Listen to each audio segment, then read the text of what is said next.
बंदे परवरदिगार उम्मत अहमद नबी दोस्तारे चार यारों ताबा औलाद अली मज़हब हनफिया मिल्लत हजरत खलील ज़ात पाए गौसे आज़म तेरे साया हर वली सिद्दीक़ अक्स हुस्ने कमाले मुहम्मद फारूक सिल जाहो चराले मुहम्मद उस्मान ज़ाए शमाए जमाले मुहम्मद हैदर बहार बाक़े ख़िसाले मुहम्मद सल्लल्लाहु तआला अलैहि वसल्लम। लौह भी तू कलम भी तू तेरा वजूद है किताब गुंबद आबी नरल तेरे मुफीद में हबाब आलम अबो खाक में तेरे ज़ुहूर से फरोग ज़राए को दिया तूने तुलुए आफ़ताब शौकते संजरो सलीम तेरे जलाल की नमूद फक्रे जुलैदो बायसी तेरा जमाल बेनकाब तेरी निगाहे नाज से दोनों मुराद पाले अब दिया हो गुफ्तगू इश्क हुजूर वाला मौजूद सामीन मोहतरम स्टेज पर जनवगर कायदीन तहरीक लब्बैक पाकिस्तान उलमाए इकराम मुशाइख इज़ाम समाजी और सियासी शख्सियत और हर वो हुजूर का गुलाम जिसका मकसद वो है जो मकसद ज़मीन मुजाहिदीन हमें देकर गए हैं कि हमने हुजूर के दीन को तख्त पर डालना है। इस मकसद के लिए ये निज़ाम मुस्तफ़ा कॉन्फ्रेंस मुनक्किद की गई है। हर वो शख्स जिसका मकसद ये है उसके लिए बाबा जी ये फरमा के गए हैं कि सलाम उस पर कि जिसके नाम लेवा हर जमाने में बढ़ा देते हैं टुकड़ा सरफरोशी के फसाने में। हर वो शख्स जो हद तक आया है और जिसने अपनी जिंदगी में ये फैसला कर लिया है कि अब मैंने जिंदगी में जो कुछ भी हो जाए, जितने भी मुश्किल हालात आ जाए, कैसी भी सख्ती आ जाए, मैंने दाएं बाएं नहीं देखना, मैंने उसी रास्ते पर चलना है जिस रास्ते पर अमीरुल मुजाहिदीन मुझे चला कर गए, जिस रास्ते पर काफिला इश्क व मस्ती का वो काफिला चलते हुए वजीराबाद तक पहुंचा। मैंने उसी रास्ते पर जाना है जिस रास्ते पर बाबा जी हमें बता कर गए कि मुस्तरद रास्ते वही माने गए जिनसे होकर तेरे दीवाने गए और लौट आए जितने पर जाने गए, ताब मंजिल सिर्फ दीवाने गए। कौन से दीवाने? मेरे आका मौला सल्लल्लाहु अलैहि वसल्लम ने गज़वा के मकाम पर ऐसे हाथ बुलंद किया और हाथ में मिसवाक नहीं थी, उस वक्त हाथ में उस वक्त छड़ी नहीं थी। मेरे आका मौला के हाथ में वो तलवार थी। मेरे आका मौला ने पूछा कौन है जो इसका हाथ अदा करेगा, कौन है जो इसका हाथ अदा करेगा? बहुत सारे लोग आगे आए। किसी ने ये ना पूछा कि हुजूर इसका हाथ क्या है। आज हमसे लोग टिकट मांगने आ रहे हैं। मैंने कहा टिकट लेने के लिए हम नहीं बैठे, कोई आकर हमसे पूछे कि आप ये कर क्या रहे हो, फिर हम आपको बताते हैं कि हम क्या कर रहे हैं, हम किस मकसद के लिए मैदान में आए हैं, हमने ये झंडा उठाया क्यों है, हम ये लोगों को आधी रात तक जगाकर बैठे क्यों हैं, हमने इतने लोगों को हुजूर के दीन की बात समझाई कैसे है, हमने बाबा जी के इश्क का तरीका बताया कैसे है कि आज बहावलपुर के स्टेडियम का पेट कम पड़ गया है और शाकाने मुस्तफा का ठाठे मारता समंदर उसके अंदर समा नहीं रहा। बाबा जी फरमाते थे कि चलो एक गल अभी इत्थे तक नहीं रुकनी, एक गल अगले जहान तक जानी, एक काफिला इसी तरह साबित हो गया हुजूर दे गुलामां दा। बाबा जी ने पीछे चलना इस मंदिर से ना कि हम सुबह हशर चलेंगे शाह अबरार के साथ और काफिला होगा रवा काफिला सारार के साथ। मेरे आका मौला ने ऐसे बात की, मेरे आका ने फरमाया कौन है जो इसका हाथ अदा करेगा? और ताकत रखने वालों और अपनी ताकत पर नाज करने वालों और ये कहने वालों कि हम बड़े पावरफुल हैं, सुनो मेरे आका मौला ने ताकत का तरीका क्या बताया, ताकत रखने वालों के लिए उसूल क्या बताए, ताकत रखने वालों के लिए पैमाना क्या बताया। मेरे आका ने फरमाया, उन्होंने यह अर्ज की, हज़रत अबू दुजाना आ गया है, या रसूल अल्लाह ये तलवार मुझे दे दे। हुजूर ने तलवार अता फरमाई, कहा या रसूल अल्लाह बताएं इसका हाथ क्या है। मेरे आका ने फरमाया ये अल्लाह और उसके रसूल के दुश्मनों के खिलाफ कभी चलेगा टेढ़ी हो जाए, इसका पहला हाथ ये है। उन्होंने कहा या रसूल अल्लाह इसका दूसरा हाथ, फरमाया किसी मजलूम पर न चले। उन्होंने कहा या रसूल अल्लाह तीसरा हाथ, फरमाया किसी मुसलमान पर न चले। उन्होंने कहा या रसूल अल्लाह इसका और हाथ। मेरे आका मौला ने फरमाया ये किसी औरत और बच्चे पर न चले। तो जब तलवार ले ली ना तो फिर क्या फरमाया हज़रत अबू दुजाना ने, फरमाया अल्लज़ी आहदनी खलीली व नहनु बिस्सफ़क़ नदन नखीली अल्लाह क़ूमत तहरफिल कजूली अदरिबु बिसैफिल्लाह व रसूली। फरमाया आज मैंने अपने आका मौला सल्लल्लाहु अलैहि वसल्लम से वादा किया है, अहद लिया है, आज के बाद पिछली सफों में नहीं लड़ना, आज के बाद पहली सफों में लड़ना है। उस मकाम पर वादा किया है जहां पर चंद खजूरें थी। फरमाया आज के बाद अगली सफों पर खड़ा होकर अल्लाह और उसके रसूल के दुश्मनों का जवाब देता रहूंगा। तो जब वो तलवार हाथ में ले ली ना तो हज़रत अबू दुजाना ने वही चाल चली जो शाकाने मुस्तफा ने वजीराबाद में चली, ऐसे पहलवानों वाली चाल, ऐसे पहलवान ऐसे चलते हैं। हदीस के अल्फाज पहलवानों वाली चाल चली। मेरे आका मौला ने जब पकड़ के चलते हुए हज़रत अबू दुजाना को देखा ना, लोग पूछते हैं कि आप ऐसे ऐसे करके क्यों नारा लगाते हैं। मैंने कहा हम आपको जवाब देते हैं क्यों लगाते हैं। हज़रत अबू दुजाना को जब ऐसे चाल चलते देखा ना तो मेरे आका मौला ने फरमाया अल्लाह को ये चाल बड़ी नापसंद है, ये मुझे तो पिराना चाल, ये चौड़े होके चलना, ये सीना निकाल के चलना अल्लाह को बड़ा नापसंद है, लेकिन मेरे दुश्मनों के सामने पसंद है।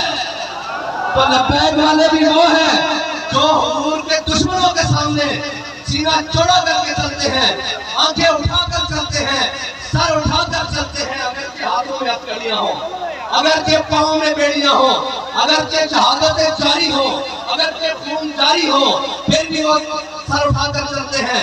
वो सर उठाकर इसलिए चलते हैं कि इनके कायद ने इनको सबक ये पढ़ाया है कि ज़ईफ अगर नजर पड़े रसूल का जमालपन, जिनको मिलने के लिए बड़े बड़े ताकतवर बड़े बड़े एमएलए, बड़ी बड़ी सियासी जमातों के सरबराह, बड़े बड़े ओहदेदारान जिनको मिलने के लिए दरवाजों पर खड़े रहते हैं, वो लोग नहीं मिलते, इसलिए कि वो हमारे जमीन का सौदा करने आते हैं। लेकिन जिनके कायद में उनको सबक पढ़ाया है कि ज़ईफ अगर नजर पड़े रसूल का जवान बन, तो वो सरवर शाह साहब हो, वो चोलिस्तान की रोइया हो, वहां उनको पानी की इमदाद पहुंचाने के लिए खुद चले जाते हैं, क्योंकि इनके कायद में इनको सबक पढ़ाया है कि ज़ईफ अगर नजर पड़े रसूल का जवान बन। और आगे क्या सबक पढ़ाया है? खाली आधा नहीं, सिर्फ जमाल की बात नहीं, सिर्फ अखलाक की बात नहीं, किरदार की बात, दुश्मन के सामने डट जाने की बात। कहा ज़ईफ अगर नजर पड़े, अगर किसी कमजोर को देख लो, उसकी मदद में पहुंचो, अगर कोई गैर मुस्लिम भी हो उसके घर चल जाए, लबैक वाले सबसे पहले उसके दरवाजे पर पहुंचे। कोरोना की वबा आ जाए, लोग भूखों से मरने लगे, लबैक वाले उनके घरों में रात के अंधेरे में राशन पहुंचाए। चोलिस्तान में जब प्यास की जनाब आंधियां चले और इंसानियत सिसकती हो, लबैक वाले उनके घरों पर, उनके दरवाजों पर जाने के लिए तैयार हो। जहां जनाब ऐसी वाली गाड़ियां भी ना काम हो जाए, वहां लबैक वालों के जज्बे काम करें। क्या कहा? ज़ईफ अगर नजर पड़े रसूल का जवान बन। और आगे क्या कहा? जालिम अगर आए नजर कारे ज़ुल्जलाल बन।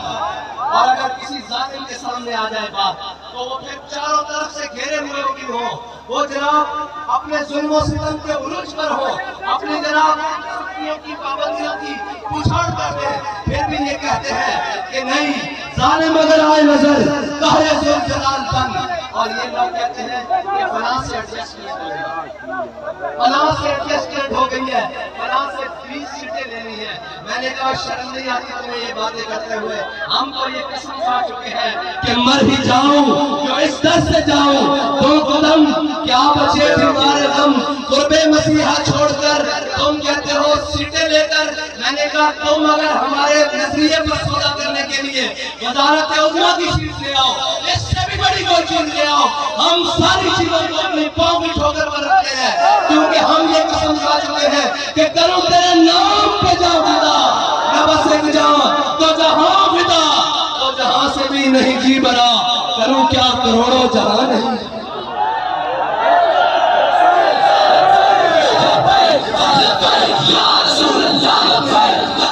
एक मिनट जी भाई, सरायकी बसरे से लोगों नारे थे, नारा लगे कोई बातें थे बल्कि जवाब है कि उनको पता लगे लबैक आया।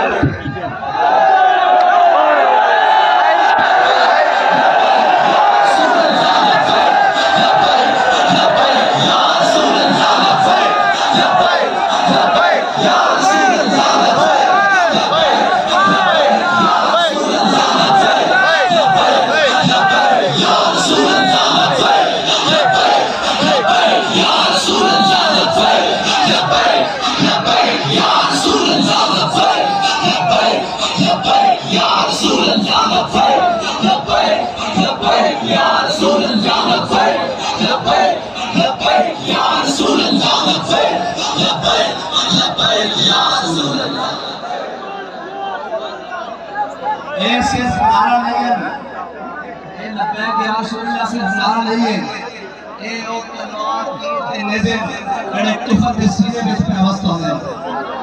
ऐसे हजारा नहीं है, जब आप उसकी सारे को बेजारी करके हाथ खड़ा करके कहते हो ना कि या रसूलुल्लाह थे भी हाजिर, एक मिनट यार कमर में भी हाजिर, कल रोज़े महशर भी हाजिर। तो ये कहते हो और कहते हो ओए साडा अरबंदी इन्वेस्टमेंट यदि उम्मत मुस्लिम को रास्ते वास्ते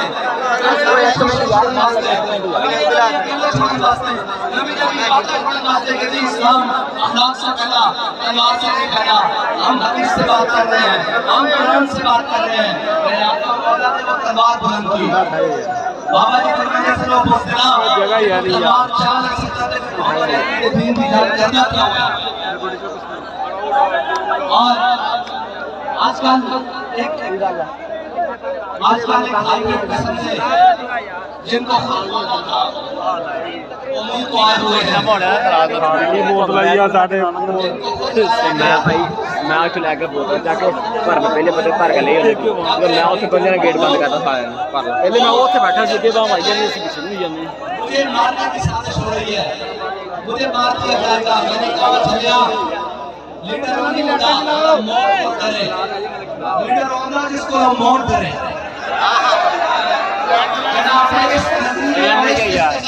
मैदान में खड़ा हुए कि मौत की लीडर होता और इस तारीख को भी साबित है। तो कज़ा वाला सफर फरमाया गया इस मौत को मैं बड़ी-बड़ी जगह तलाश की था, इस मौत को मैं उस वक्त भी तलाश की था जब वो 60,000 का लश्कर थी, जब वो 60 बंदे लेकर दाखिल हो गए थी। इस मौत को मैं बड़ी-बड़ी जगह तलाश की था, लेकिन फला नामत आयुल जुबला शादा को दिना कभी नहीं आवे। वो तो कहता मेरी मौत को डर था, मुझे मारने की साजिश हो रही है। बाबा जी कहते थे, बाबा जी फरमाया करते थे कि ये सफर है पूरे जाना, जहाँ कदम कदम बनाए जिन्हें वो जिंदगी प्यारी वो यहीं से लौट जाए। किबला की तो आवाज के लिए हुआ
और वो चला था तहरीक लब्बैक को कलम करने के लिए। जोर लगाया, बड़ी चोटी का जोर लगाया, तुमसे तहरीक लब्बैक कलम क्या तहरीक लब्बैक का एक लुत्ता भी काट सका, और तुम ये कहते हो कि तुम्हारी हुकूमत एक खत से गिर गई। तो बाबा जी कहा करते थे कि काफिर की मौत से कोई नरसता हो जिसका दिल कहता है कौन उसे मुसलमान की मौत मर। अरे बाबा खतों से हुकूमतें नहीं गिरती होती, खत लिखे जाते रहे, लिखे जाते रहेंगे, खत आते भी रहेंगे, खत जाते भी रहेंगे। मैं आपको बताता हूँ खत कैसे नहीं लिखेंगे। तारीख मौजूद है कि खत बहुत सारे लिखे गए। हज़रत काब बिन मालिक रज़ी अल्लाह तआला अन्हु हुज़ूर सल्लल्लाहु अलैहि वसल्लम से तबूक में पीछे न जाने की वजह से नाराज हो गए। हज़रत काब बिन मालिक को हिरक़ल नूम ने खत लिखा, उसने लिखा आपके गुलाम ने आपको खत दिया, उसमें लिखा हुआ था कि मैंने सुना है तेरे आका मौला सल्लल्लाहु अलैहि वसल्लम तुझसे नाराज है, मैं तुझे दावत देता हूँ आजा आधे रूम की बादशाही ले ले, आधा बादशाह तू बन जा, आधा मैं बन जाता हूँ, आधे रूम की बादशाही देता हूँ, अपने आका मौला का दामन छोड़ दे। हज़रत काब बिन मालिक ने खत पढ़ा और बंद किया और जाकर किसी साथ में नहीं रखा, किसी अलमारी में नहीं रखा, किसी महफूज मकाम पर नहीं रखा, बल्कि उस खत को उठाया और जलते हुए तंदूर में डाला। फरमाया कभी दिल में भी ख्याल ना आए कि हुजूर का दामन छोड़कर मैं इनके साथ जा मिलूं। ये है खत, और तू कहते हैं मुझे खत लिखा गया। खत तारीख में जिसे कहता है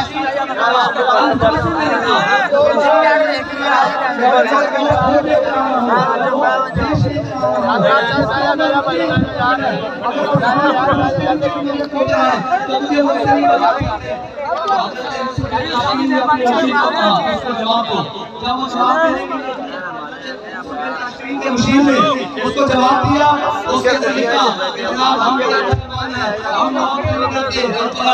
यूसुफ ने ताशमीर का वो जवाब मुझे दिखाओ। वो जवाब बड़ा तमाशा था। यूसुफ ने ताशमीर में अपने मुर्शिद को बुलाकर कहा कि दुश्मनों से लंबी बातें नहीं की जाती, दुश्मनों को बताने की ये जरूरत नहीं होती कि मैं अमेरिका मुखालिफ बयानियां लेकर खड़ा हूँ, मैं ये बताने की जरूरत नहीं पड़ती। दुश्मन तो वो है जो तेरी आंख के तेवर से समझ जाए कि ये मेरा दुश्मन आ रहा है।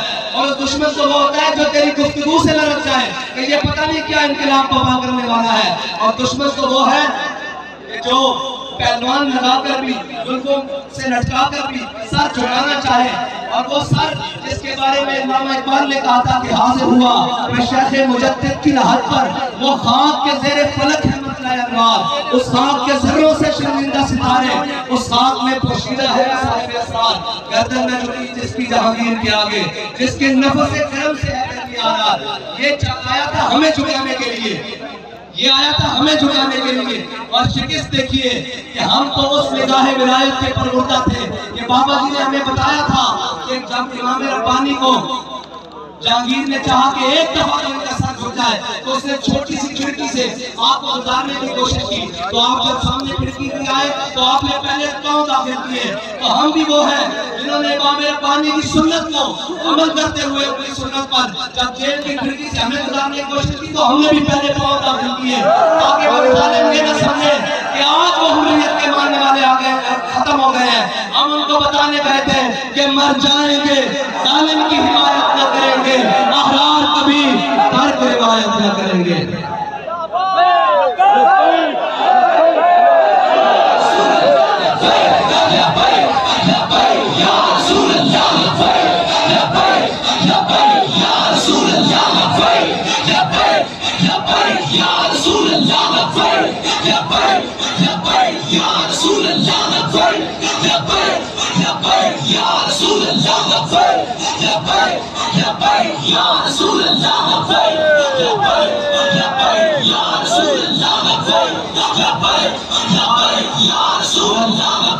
और वो ये न समझे कि जो आए हैं जो उनके लिए मैदान खाली है। तुम्हें भी अल्लाह अपनी तदबीरों से घेर कर मैदान में लाया है। तुम वो लाते रहे वोट को इज्जत दो, कहाँ गया वो मैंने? हम तो उसको तलाश कर रहे हैं। वो बैनरों से भी तस्वीरें उतार दी गई, वोट को इज्जत दो वाला भी मामला खत्म हो गया। मैंने कहा नहीं, बाबा जी फरमाते थे इज्जत उसी की होगी जो हुजूर की इज्जत की बात करेगा, वरना वोट की क्या हैसियत है और चीजों की क्या हैसियत है, नमाज की क्या हैसियत है, शमाज की क्या हैसियत है। इज्जत उसी की होगी जो रसूलुल्लाह की इज्जत की बात करेगा। और तुम आए हो बड़े करोफा से हुकूमत में, जिसके लिए तुमने मुमताज काजी को शहीद किया, जिसके लिए तुमने खत्मे नबूवत पर डाका डाला, तो हुकूमत तुम्हारा मुकद्दर न रही। लेकिन एक बात तुम कहते हो आज हमने अक्सरियत हासिल कर ली, वोट ऑफ नो कॉन्फिडेंस हमने दाखिल किया और इमरान खान को उतारा। हमारे पास अक्सरियत थी, हमने इमरान खान को उतार फेंका। मैंने कहा बदयान तो तुम्हारी अक्सरियत उस दिन कब गई थी जब नामूस रिसालत का बिल इसी असेंबली में पेश किया गया था। अगर वो जलील बना हुआ था तो तुम क्यों खामोश तमाशाई रहे? गुलामान मुस्तफा का खून रोडों पर बहता रहा, लब्बैक या रसूलुल्लाह कहने पर गोलियां मारी गई और नामूस रिसालत के सिपाही अपनी जान हुजूर के नाम पर देते रहे, तुम खामोश तमाशाई बने रहे। और आज देखो अल्लाह ने तुम्हें हुकूमत देकर ही जलील कर दिया है। डॉलर तुम्हारी दस्तरस से बाहर, मैशत तुम्हारी दस्तरस से बाहर, महंगाई का तूफान तुम्हारे सर से ऊपर गुजर गया। अभी इंतजार करो, अभी बहुत सारी जिल्लतें तुम्हारे मुकद्दर हैं, जैसे वो जलील करके निकाला गया है। और वो जैसे शैतान शोर डालता है ना कि जनाब मैं जब से शैतान निकाला गया तब से वो शोर डाल रहा है, लोगों को गुमराह करता फिरता है। इसी तरह एक असेंबली से पाकिस्तानी शैतान निकाला गया है, वो लोगों को गुमराह करता। अमेरिका ने मेरी हुकूमत गिरा दी। मैंने कहा अमेरिका ने कहां से गिराई? तेरी बेचारे हुकूमत थी ही नहीं। तुझे हाकिम बनाया किसने था? जिन्होंने बनाया था उन्होंने उतार भी दिया। तू हाकिम था तब, तेरी बात ही हाकिम वाली नहीं। तू तो 3.5 साल कंटेनर से नहीं उतरा, लेकिन लब्बैक या रसूलुल्लाह वालों ने तुझे गिरबान से उतारा।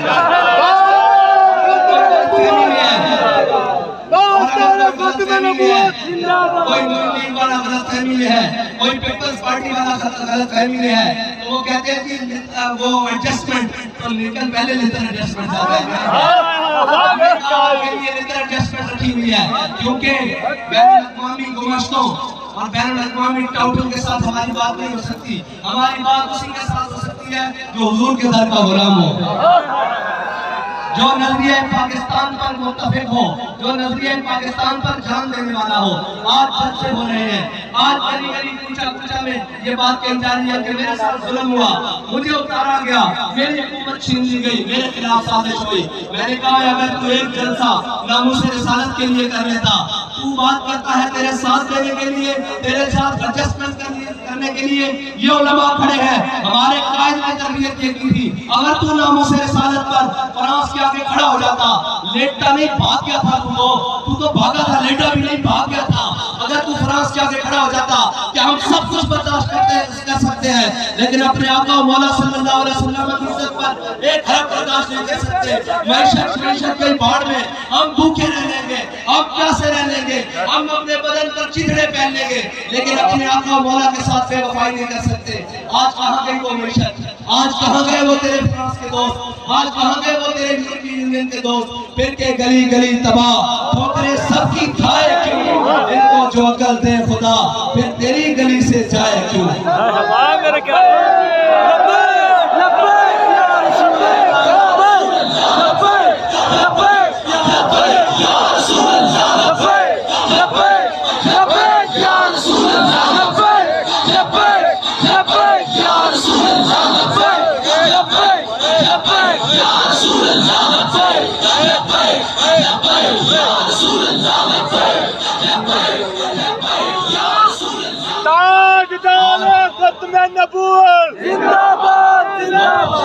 आपके पास फार्मूला क्या है?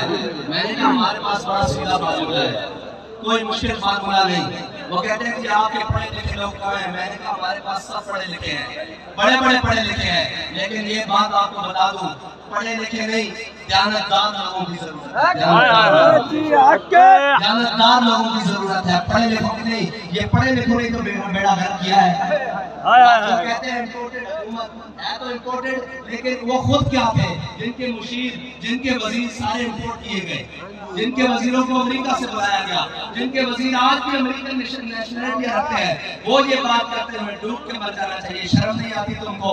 तुमने इस मुल्क के साथ किया क्या है? इस मुल्क की मैशत को क्या किया है? उसका बेड़ा गर्क करके तुमने रखा, और तुम्हारे पहलों में एक दूसरे के ऊपर इल्जाम देते रहोगे। कब तक कौम को बेवकूफ बनाते रहोगे? कौम अब तुम्हारे रंगीन नारों और झांसों में नहीं आने वाली। कौम को अब पता लग गया है कि इनके साथ मुखलिस कौन है, इनके साथ मुश्किल वक्त में खड़े होने वाला कौन है, इनके जनाब दुखों का मदावा करने वाला कौन है, इनकी तकलीफों को सुनने वाला कौन है। इनको पता लग गया है कि हमारे तमाम दुखों की दवा सिर्फ और सिर्फ नबी मुस्तफा सल्लल्लाहु अलैहि वसल्लम है।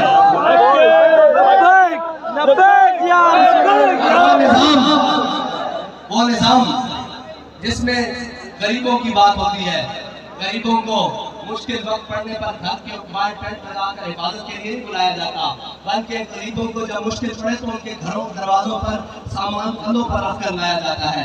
वो इस्लाम, वो दीन और वो निजाम की हम बात करते हैं। इन्हें तकलीफ है, इन्हें तकलीफ है, क्यों ना हो। इकबाल ने कहा था कि वो फाका कश जो मौत से डरता नहीं जरा, रूह मोहम्मद इसके बदन से निकाल दो।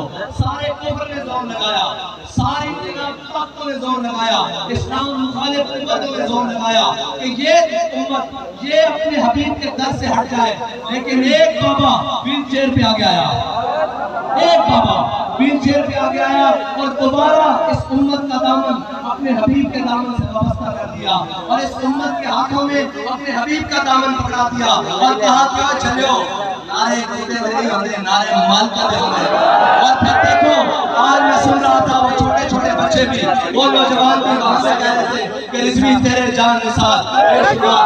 नारा लगवाने के लिए पहले हुजूर का जान निसार करना पड़ता है, यहाँ से करना पड़ता है, बातों से नहीं करना पड़ता। बाबा जी वो थे जिन्होंने हर स्टेज पर अपना नारा नहीं लगाने दिया, माल को नारा लगाया, और फिर बातों ने क्या किया? अफलाक से आता है नालों का जवाब आखिर, करते हैं खिताब आखिर, उठते हैं हिजाब आखिर। अभी एक छोटे से खिताब की झलकी 4 तस्वीरों के साथ हमने बाबा जी की देखी है, जहां लोग सर गिन रहे हैं कि कितनी दुनिया आई थी, कौन आया था, ये जनाजे का आलम है। अभी तो बहुत सारे हुजूर के साथ वफा करने से ये सारा कुछ मिल सकता है, और जो उनके साथ वफादार हो जाए उसको कायनात में किसी चीज की कमी नहीं रहती। ये कहते हैं बाहर से पैसे आए। मैंने कहा बाहर से पैसे आना कोई आज की बात नहीं है। हज़रत शुराफील बिन हसन आप किले पर पहरा दे रहे थे तो ईसाइयों ने कहा कि मुसलमानों से लड़ना ये बहुत मुश्किल बात है, इनसे लड़ा नहीं जा सकता, इनको खरीदा जा सकता है, इनको मालो दौलत के जरिए खरीदा जा सकता है। तो ईसाई राजों ने बुलाया, उन्होंने कहा क्यों लड़ रहे हो इनसे, इनको अभी हम तबाह कर लेते हैं, अभी इनका लश्कर बना कर देते हैं, इनको आपस में लड़ा देते हैं। तो ईसाई राजों ने उनको बुलाया, उन्होंने जितना किले में सोना और चांदी था ना वो लाद कर एक खच्चर पर रखा और उसको मुसलमान रात के अंधेरे में मुसलमानों के लश्कर की तरफ रवाना कर दिया। तो मुसलमानों के सिपा सालार उस लश्कर के सिपा सालार खुद रात को पहरा दे रहे थे। जब रात सुबह की हल्की सी फूटी ना, सुबह की रोशनी हुई तो आपने देखा कि सोने और चांदी का खच्चर लगा हुआ मुसलमानों के लश्कर की तरफ आ रहा है। तो जब वो आपके करीब आया तो आपने देखा कि उसके ऊपर सोना और चांदी है। तो हज़रत शुराफील बिन हसन फरमाने लगे, दुश्मन खुदा और रसूल हमारे ईमान का इम्तिहान लेना चाहते हैं। आपने वैसे ही वो खच्चर का मुंह वापस किया और वापस किले की तरफ भेज दिया। जब वो किलेदार खड़े होकर देख रहे थे कि अभी बनता है मुसलमानों की तलवारें आपस में टकराती हैं, ये सोने और चांदी के लिए आपस में लड़ लड़ के मर जाएंगे, ये जवाहरात के लिए आपस में एक दूसरे को नोचेंगे।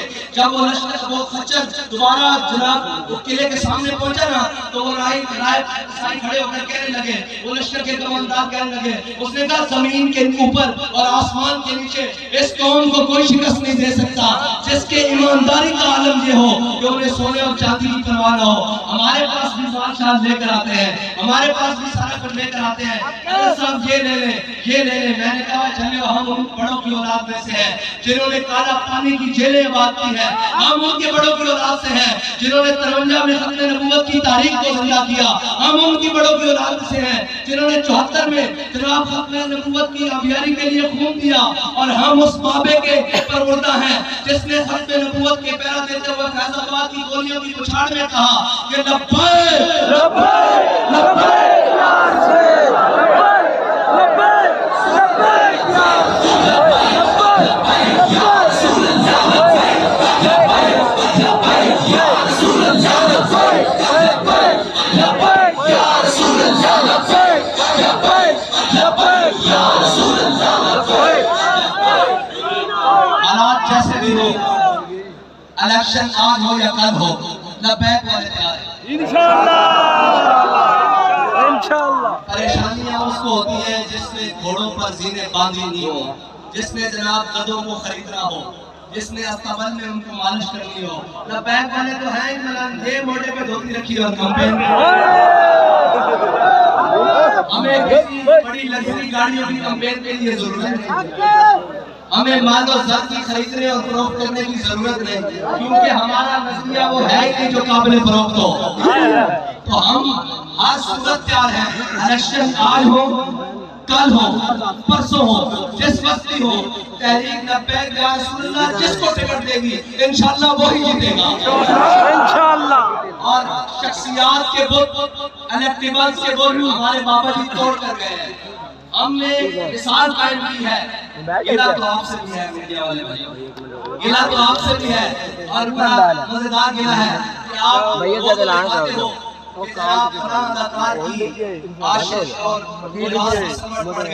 आज जनाब ये हो गया, आज वो हो गया, आपने ये नहीं दिखाया पाकिस्तान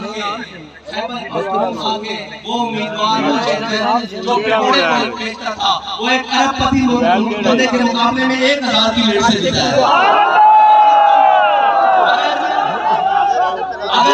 अगर ये कौम को तुम चीजें दिखाओ तो कौम भी अपनी तस्लीम दुरुस्त करे, लेकिन ना चाहे आपने वाले तो दिन रात दिखाए जाते हैं। कोई बात नहीं, एक वक्त आएगा आपको ये कौम मजबूर कर देगी कि आप सच बात दिखाएं, ये कौम मजबूर करेगी आपको कि ये सच बात दिखाएं।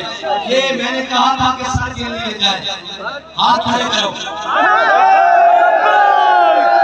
बताओ ये भी गिने जा सकते हैं। जलसे होंगे, आज से पहले भी जलसे होंगे, लेकिन तहरीक लब्बैक या रसूलुल्लाह जैसा ना किसी का किरदार होगा ना किसी का जलसा होगा। और ये हम ये कहते हैं, लोग कहते हैं लब्बैक वाले को वोट नहीं करते। मैंने कहा हम स्टेडियम में जलसा करें, स्टेडियम कम पड़ जाए तुम अगर भागरे ना करो, तुम डब्बे रखो, तुम्हारे डब्बे कम पड़ जाएंगे, लब्बैक के वोट ज्यादा।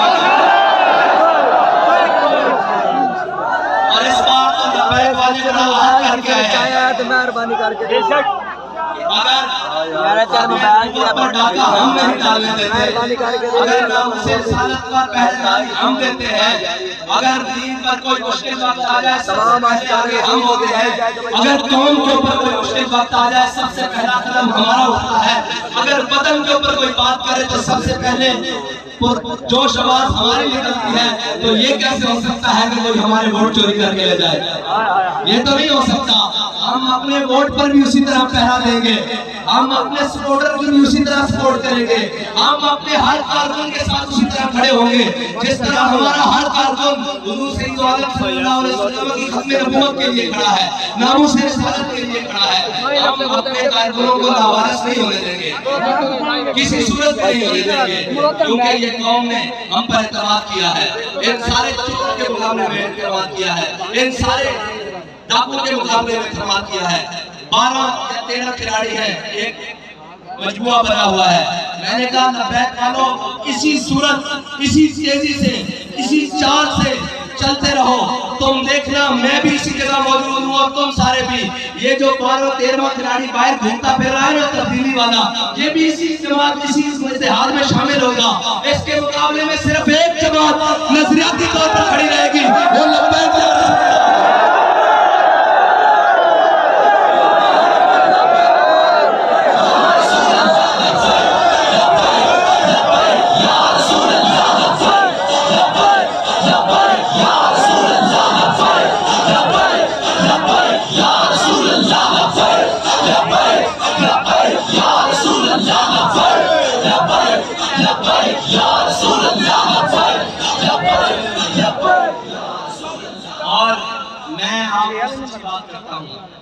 आपके हल्के से हो जाए, वो भी चोलिस्तान का पानी रवा नहीं करवा सकता।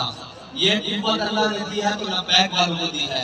सारी दुनिया जानती है, जिस मौक़िफ़ को ये आप जानते हैं फिर उस पर डट जाते हैं, फिर उस पर डट कर लोगों को ऐसे दिखाते हैं कि चाहे जो मर्जी हो जाए उसकी कोई कीमत देनी पड़ जाए। लब्बैक वाले अपने सरों को हाथों पर रखकर चलते हैं, अपने कदमों को आगे बढ़ाते हैं, चाहे जैसी अंधेरी रात हो, चाहे गोलियों की बौछारें हो, चाहे शैलों की बारिश कर दी जाए, लब्बैक वाले अपने मौक़िफ़ से पीछे हटना क्या बल्कि आगे ही आगे बढ़ते जाते हैं। फिर तो दुश्मन कहते हैं रोको रोको, ये तो दीवान दीवान दीवान, ये दीवाने आ गए हैं, ये हुजूर के दीवाने आ गए हैं। मैं आपसे ये कहता हूँ, अगर चोलिस्तान वालों को की प्यास का मदावा करना चाहते हो तो लब्बैक या रसूल अल्लाह के साथ खड़े हो। अगर कोई उनका पानी बहाल कर सकता है, उनके चेहरों पर खुशियां ला सकता है, उनके दुखों का मदावा कर सकता है, उनके जख्मों को मरहम पट्टी दे सकता है, उनके प्यास को बुझा सकता है, तो वो सिर्फ लब्बैक या रसूल अल्लाह का बयानिया और मंशूर है। वो सिर्फ एक जमात है जो गरीबों के हक के लिए बात कर सकती है और उस बात पर डट सकती है, क्योंकि लब्बैक के रास्ते में वो रास्ता फैजाबाद का हो, वो रास्ता वजीराबाद का हो, लब्बैक के किसी रास्ते में यूटर्न नहीं आता, लब्बैक के किसी रास्ते में यूटर्न नहीं आता, लब्बैक के किसी रास्ते में कशकोल नहीं आता, लब्बैक के किसी रास्ते में आर्मी कुव्वतों के आगे लेटना नहीं आता, लब्बैक के किसी रास्ते में जनाब किसी रास्ते में चाइना नहीं आता, लब्बैक के किसी रास्ते में सूर नहीं आता, लब्बैक के किसी रास्ते में जालिम सामने नहीं खड़ा होता, क्योंकि हमारे बाबा जी हमें सबक देकर गए हैं, सलाम उस पर कि जिसके नाम लेवा हर जमाने में बढ़ा देते हैं टुकड़ा सरफरोशी के फसाने में। आपने मुझे कोई से वादा करना है कि हालात जैसे भी हो, ऐलान जो भी हो, वक्त जैसा भी आ जाए, आप लब्बैक या रसूल अल्लाह के साथ खड़े हैं। हमारा नारा एक है, वो है लब्बैक या रसूल अल्लाह। हमारा निशान एक है, वो है तहरीर। हमारी जमात एक है, वो है तहरीक लब्बैक पाकिस्तान।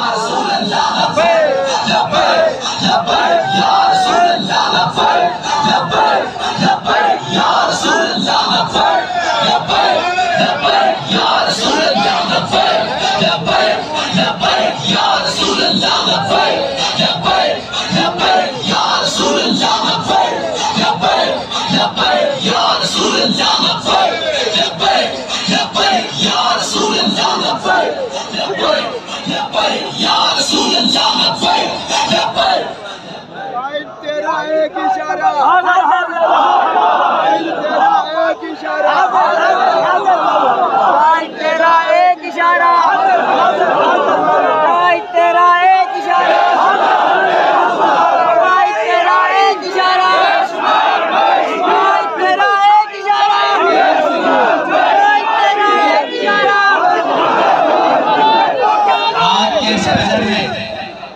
ये जज्बे बता रहे हैं कि इस्लामाबाद से जल्द कातिल वालों की छुट्टी होने वाली है,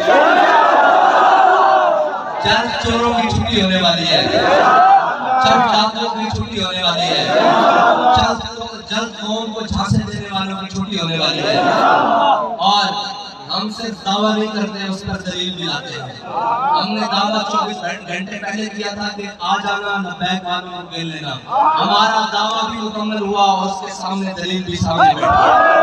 और इंशाअल्लाह हम हर शहर जाएंगे, हर एरिया जाएंगे, हर कूचे में जाएंगे और उन सारे चोरों को बेनकाब करेंगे जिन्होंने खत्मे नबूवत के ऊपर डाका डाला, जिन्होंने इस कौम के पास से साफ पानी छीना, जिन्होंने इस कौम के चेहरों से मुस्कुराहटें उतारी, जिन्होंने इस कौम को लूटा और इस कौम को झांसे दे देकर किसी ने तब्दीली के नाम पर, किसी ने तरक्की के नाम पर, किसी ने रोटी कपड़ा और मकान के नाम पर हम सब की कबाएं चाक करेंगे, हम सब के चेहरे पे नकाब करेंगे और उनको बताएंगे कि तुम सब झूठे हो।